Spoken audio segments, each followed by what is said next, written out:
Então, pessoal, bom dia a todos. Hoje, novamente, aquele dia gelado que tá por aqui, é, como foi ontem, né?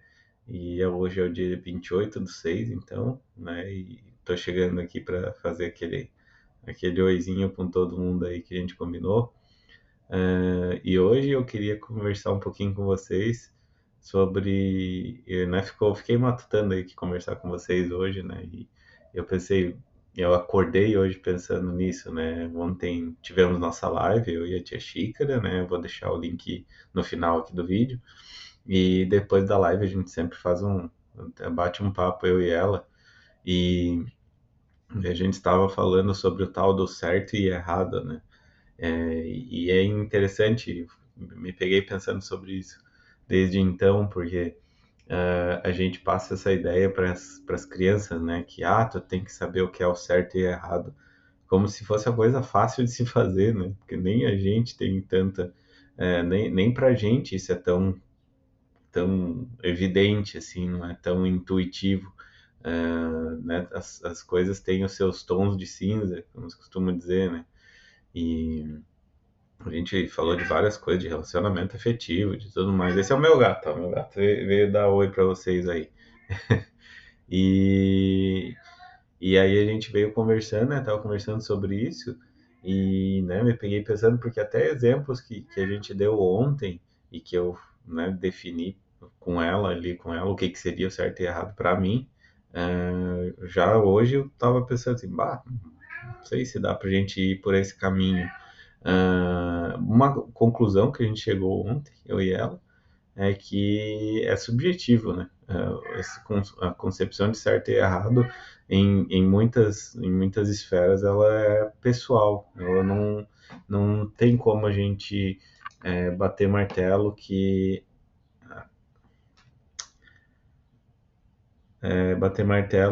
desculpa, pessoal, que parecia que tinha parado de gravar aqui. Bater o martelo, né? Que isso é errado, isso é certo.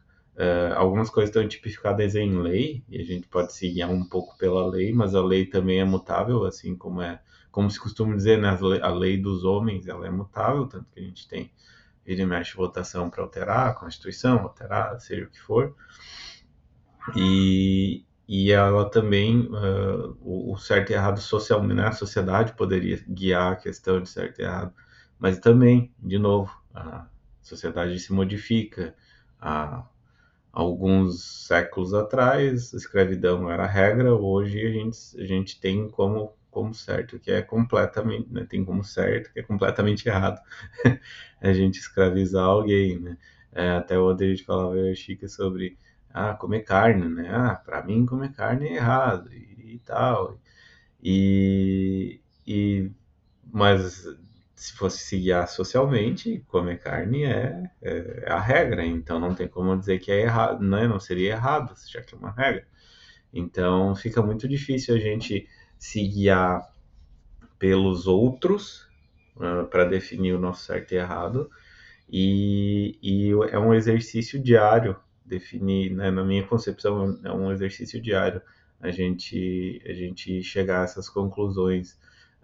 Dentro da filosofia, a gente tem alguns segmentos lá, algumas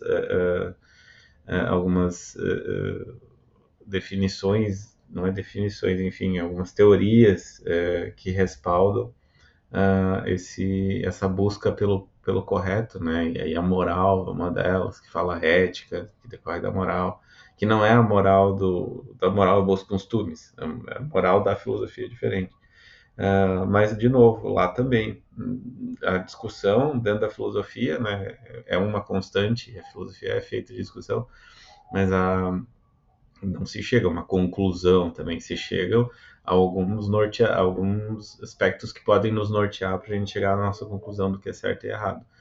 O fato é que a gente sempre tem que fazer esse exercício, se o que a gente faz é certo, é justo, né? Se a gente não vai estar prejudicando outras pessoas com aquilo que a gente faz.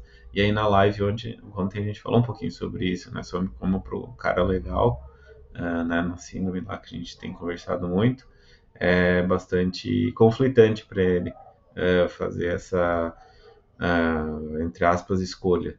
Porque como o objetivo é não desagradar, ele, né, para não perder as pessoas, então ele pode vir a concordar com o que não é correto pelo simples fato de não querer ir contra uma pessoa próxima a ele e que tem uma influência pesada sobre ele. Então, de novo, né, para concluir, para não me delongar muito, certo e errado não é tão simples né, de se concluir, e né, sugiro, proponho aí para todos nós a gente sempre fazer essa reflexão no nosso dia a dia para chegar às conclusões e não ficar no raso das coisas, né? Isso é errado e ponto, né? E não pensar sobre isso constantemente. Eu sugiro que a gente mantenha sempre o pensamento aberto para considerar se as coisas são certas ou erradas. Enfim, vou parar de falar de certo e errado com vocês. Obrigado por terem emprestado esses minutinhos da sua manhã aí para a gente conversar. E deixem nos comentários o que vocês acham, se faz sentido, se não faz, e o que a gente o que norteia vocês aí, né, para definir o que é certo e errado. Um grande abraço, boa sexta para todo mundo, né? Daqui a pouco fim de semana, aproveitem e tudo de bom.